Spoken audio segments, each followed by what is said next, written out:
Et si tout ce que vous poursuivez désespérément n'était qu'un écho de ce que vous êtes déjà? Préparez-vous à un voyage intérieur qui va bouleverser votre façon de voir votre vie, car aujourd'hui vous ne courez plus, vous devenez. Le secret que vous devez garder. Une fois que vous aurez percé ce mystère, scellez vos lèvres. Il y a un instant dans l'existence, souvent discret, qui surgit sans crier gare. Il émerge après des nuits blanches, des projets qui s'effondrent, des efforts répétés pour redresser ce qui résiste obstinément. Vous redoublez d'ardeur, n'est-ce pas? Vous vous acharnez, vous peinez, vous méditez, vous tenez incarné, vous visualisez, vous priez, vous planifiez. Et pourtant, l'aiguille ne bouge pas. Vous levez les yeux vers l'infini et murmurez « Pourquoi ça ne marche pas ?» Voici la vérité, crue mais libératrice. Vous avez tenté de forcer l'harmonie avec une poigne de fer, mais l'univers ne répond pas à la force. Il répond à l'abandon. Comme l'a dit Carl Jung, ce à quoi vous vous opposez s'amplifie et gagne en puissance. Pendant que vous cherchez à sculpter votre futur, votre énergie intérieure murmure « Je ne suis pas prêt, je ne suis pas à la hauteur, j'ai peur ». Et savez-vous quoi? Le cosmos écoute cette vibration, pas vos paroles. C'est pourquoi vos efforts s'évanouissent sans résultat. Non pas parce que vous manquez de volonté, ni parce que vous êtes défaillant, mais parce que vous êtes piégé dans un mode de survie, cherchant à dominer ce qui n'a jamais été sous votre contrôle. Vous n'attirez pas ce que vous désirez, mais ce que vous incarnez. Si votre identité est ancrée dans la chasse, la réparation, la quête, votre réalité reflète le vide même que vous fuyez. Et si je vous révélais ceci? L'action la plus puissante est de cesser. Cessez de vous agripper. Cessez de pousser. Cessez de prouver. Pas par crainte, mais par confiance. Pas par faiblesse, mais par sagesse. Car lorsque l'effort s'arrête, la métamorphose commence. Quand le tumulte s'apaise, l'inconscient s'éveille. Quand vous cessez d'interférer, votre psyché guérit, votre ombre s'intègre et la réalité s'aligne d'elle-même. Ce n'est pas la fin de votre lutte, c'est le début de votre reddition. Pas une capitulation, mais un abandon à une force plus profonde, intemporelle. Lâchez prise et observez ce qui se dévoile. Le silence n'est pas un vide, c'est une promesse. On vous a vendu un mirage. Le succès né de la chasse, le bonheur et la récompense d'une quête effrénée. Si vous courez plus vite, poussez plus fort, persévérez, votre rêve tombera dans vos bras. Mais Jung ne nous a pas appris à traquer nos ambitions. Il nous a appris à plonger en nous-mêmes, à questionner. Pourquoi est-ce que je cours? Parfois, ce que vous poursuivez n'est pas votre véritable désir, mais un pansement pour une blessure plus profonde. Quand vous aspirez à l'amour jusqu'à l'obsession, cherchez-vous vraiment l'amour ou tentez-vous de combler un vide? Quand vous êtes consumé par la quête de richesse, est-ce l'argent que vous voulez? Ou essayez-vous de prouver votre valeur à ceux qui vous ont diminué? Le génie de Jung réside dans la confrontation, pas la motivation. Il a dit « Tant que l'inconscient reste dans l'ombre, il pilote votre vie et vous appelez cela le destin. Si vous ne mettez pas vos blessures en lumière, elles dictent vos désirs sans que vous le sachiez. Vous courez après des mirages, pensant qu'ils vous compléteront. Mais la vie ne donne pas ce que vous voulez, elle reflète ce que vous êtes. Si vous êtes blessé, désespéré, fragmenté, chaque objectif vous échappera, car votre vibration dit « Je ne suis pas entier, je ne mérite pas, j'ai besoin de ça pour exister ». L'univers renvoie ce message. Vous demandez l'amour, mais votre énergie dit « Je ne l'ai pas ». Résultat, vous vous épuisez à courir après des relations qui s'effritent, des carrières qui vous vident, une validation qui s'évapore. Ce n'est pas l'objectif qui est en cause, mais l'énergie derrière. L'obsession ne porte pas sur l'objet, mais sur ce que vous pensez qu'il réparera en vous. Voici la vérité brutale. Même si vous obteniez ce que vous voulez maintenant, vous ne pourriez pas le retenir, car vos fondations tremblent encore de vieilles blessures. Jung ne vous guide pas vers la manifestation par l'ego, mais vers l'intégration de votre âme.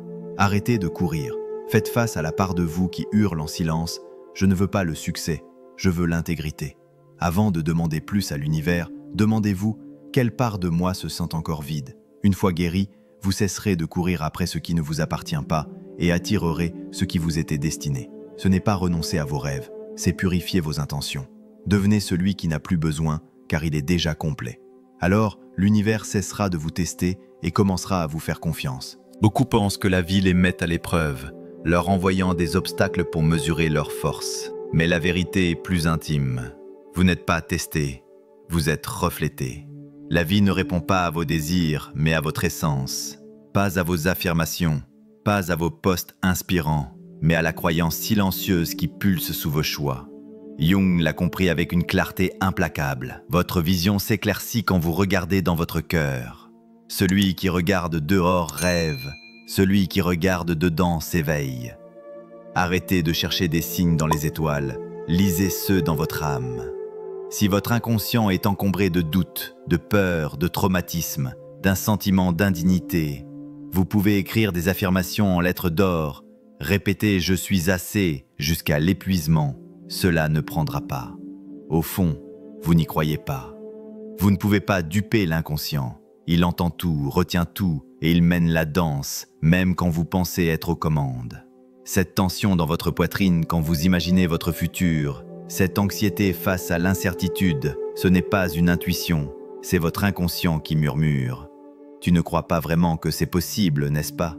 La vie reflète cela, retardant la récompense, non par cruauté, mais parce que votre énergie dit « je ne suis pas prêt ».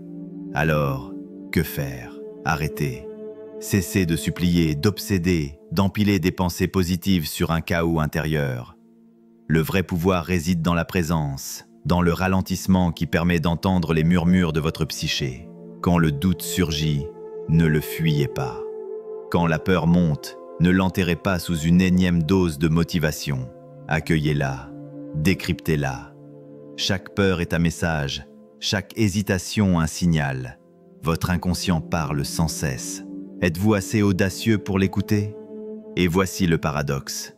Quand vous cessez d'agir, d'interférer, de forcer le tempo divin, le changement s'amorce. Votre énergie s'aligne, votre inconscient cesse de résister et l'univers murmure. Maintenant, tu es prêt. Vous n'êtes pas ici pour courir après l'harmonie, mais pour l'incarner.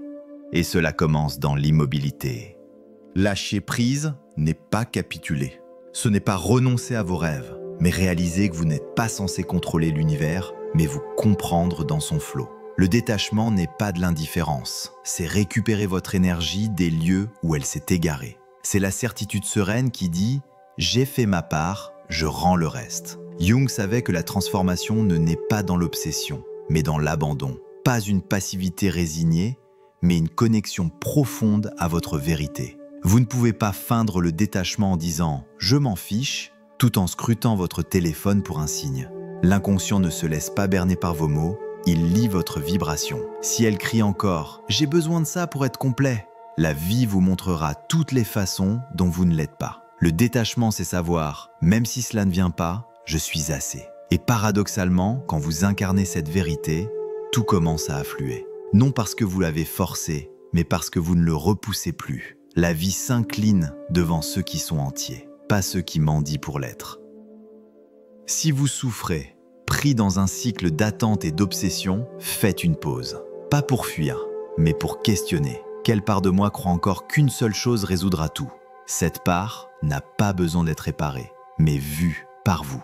Quand vous vous voyez sans jugement, sans honte, vous cessez de chercher des miroirs extérieurs et devenez votre propre reflet. C'est là que la transformation s'amorce. Plus de chasse, plus de supplication, juste l'être, pleinement, sans excuse. Après avoir lâché prise, après l'épuisement, l'obsession, la lutte, un vide surgit. Pas de signe, pas de récompense, juste un silence assourdissant. Votre téléphone reste muet, votre cœur palpite encore, l'opportunité ne vient pas. Une voix murmure « à quoi bon ?» C'est le moment où beaucoup craquent, car on nous a appris que lâcher prise entraîne une récompense immédiate. Mais l'univers ne suit pas votre agenda, il agit en alignement énergétique. Avant de vous donner ce que vous demandez, il teste ce que vous devenez sans cela. Ce vide, terrifiant, est un espace sacré. Il semble vide, mais il contient tout. C'est l'entre-deux, où l'ancien vous s'éteint et le nouveau n'est pas encore né. Jung appelait cela le vide créatif. Dans tout chaos, il y a un cosmos. Dans tout désordre, un ordre secret. Ce silence n'est pas une pause, mais une reconstruction. Votre âme se recompose, vos blessures se délient, de nouvelles croyances s'enracinent, votre système nerveux s'adapte pour recevoir ce que vous imploriez. Mais l'ego aveugle à ce travail invisible, hurle « ça ne marche pas ». Si vous l'écoutez, vous saboterez tout, reprenant la course et bloquant ce qui se formait. Le vide n'est pas une punition, c'est une purification. Il dépouille l'illusion du contrôle, l'addiction au résultat, jusqu'à ne laisser que votre vérité. Quand vous cessez de fuir et commencez à être, l'univers écoute. Pouvez-vous vous sentir comblé avant que l'abondance n'arrive, aimé avant que l'amour ne se manifeste, libre avant que le monde ne change? Si oui, vous devenez la vibration de votre désir et la vie n'a d'autre choix que de vous rejoindre. Mais d'abord, vous devez traverser ce silence, ce test de confiance. Ne paniquez pas, respirez, alignez-vous. Une fois que vous maîtrisez cette immobilité sacrée, la vie redevient vibrante et elle chante votre mélodie. Chaque désir est un signal, pas une punition ni une taquinerie de l'univers. C'est un miroir, une invitation à éveiller quelque chose en vous. Jung l'a compris. Le désir n'est pas là pour vous pousser à courir, mais pour vous ramener à l'intérieur. Vous ne voulez pas la richesse pour l'argent, mais pour la sécurité. Vous ne voulez pas l'amour pour un partenaire, mais pour vous sentir vu. Vous ne voulez pas le succès pour les applaudissements, mais pour croire en votre valeur. Le désir n'est pas le problème, l'attachement inconscient l'est. Beaucoup se perdent dans l'obsession, scrutant leur téléphone, disséquant chaque silence, chaque retard, pensant que c'est de la manifestation. Mais Jung, avec son processus d'individuation, nous enseigne autre chose. Le but n'est pas la perfection, mais l'intégrité. Cela ne vient pas en courant après ce qui manque, mais en intégrant ce que vous avez nié, votre lumière, votre ombre, votre vérité, même les parts dont vous avez honte. Quand vous embrassez votre force et vos failles, vous cessez de mendier au monde. Vous devenez complet. Pause, respirez. Demandez « Quelle part de moi croit encore que cette chose me complétera ?» Quand vous réalisez que vous êtes déjà entier, l'obsession s'efface, remplacée par le calme, la clarté, un magnétisme authentique. Vous ne courez plus, vous attirez, car maintenant votre énergie dit « Je suis déjà là ». C'est la différence entre manifester par désespoir et magnétiser par alignement.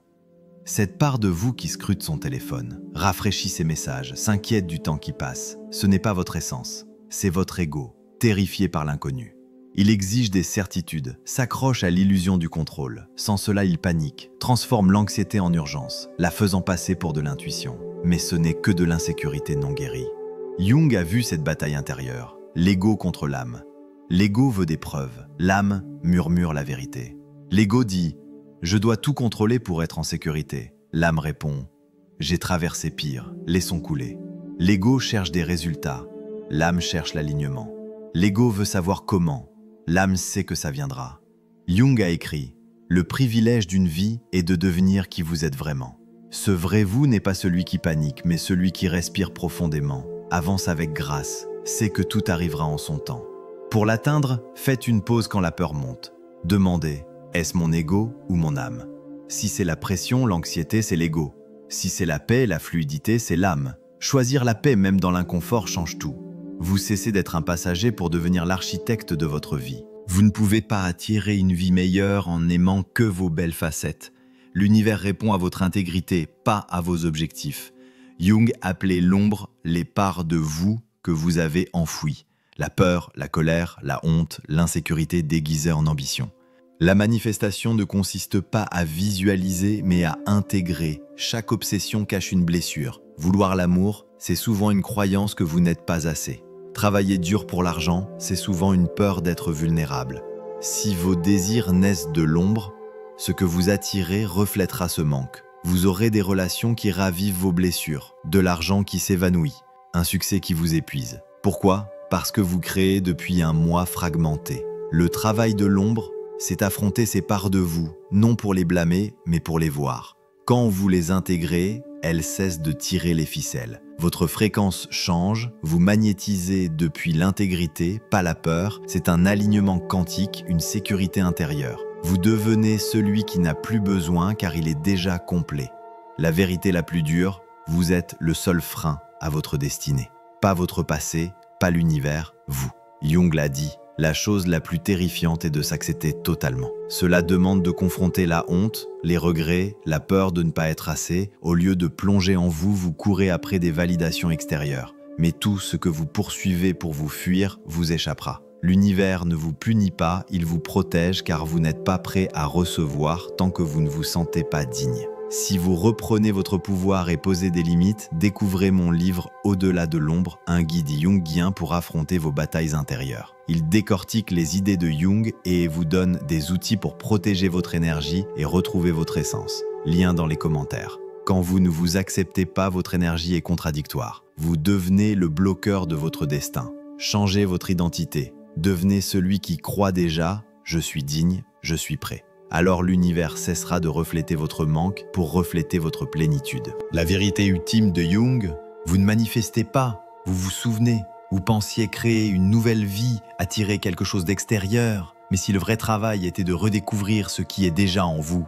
Jung ne nous a pas appris à courir après plus, mais à réaliser que nous n'avons jamais manqué de rien. L'amour, la paix, l'abondance que vous cherchez existent déjà en vous. Vous les avez oubliés sous le bruit du monde qui vous a convaincu que vous deviez prouver votre valeur. En guérissant, vous ne construisez pas, vous révélez. Vous enlevez la peur, la honte, les masques. Votre vrai moi n'est pas celui qui panique, mais celui qui sait, qui incarne, qui est. Quand vous cessez de forcer, vous retournez à votre fréquence originelle, celle de la confiance. Tout s'aligne, non par magie, mais parce que l'abandon est votre état naturel. Si vous êtes coincé, faites une pause. Vous n'êtes pas en retard, pas brisé. Vous êtes invité à vous souvenir. Tout ce que vous désirez est déjà vôtre. Devenez celui qui peut le recevoir et la vie viendra à vous. Si une seule phrase de cette vidéo a résonné, ne la laissez pas s'évanouir dans le flot de votre quotidien. Ce n'était pas juste une vidéo, c'était un miroir, un message que vous étiez destiné à entendre.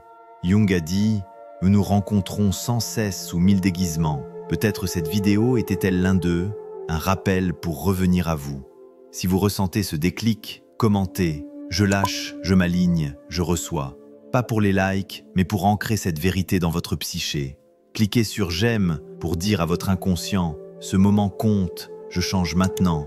Abonnez-vous si vous êtes prêt à plonger dans les vérités jungiennes qui reconstruisent de l'intérieur. Partagez ce message avec quelqu'un qui court après tout sauf lui-même, car Jung l'a dit, votre vision s'éclaircit quand vous regardez dans votre cœur. L'immobilité est une révolution, la présence est un pouvoir. Ne rien faire peut être l'acte le plus courageux. Respirez, souvenez-vous, votre retour commence maintenant.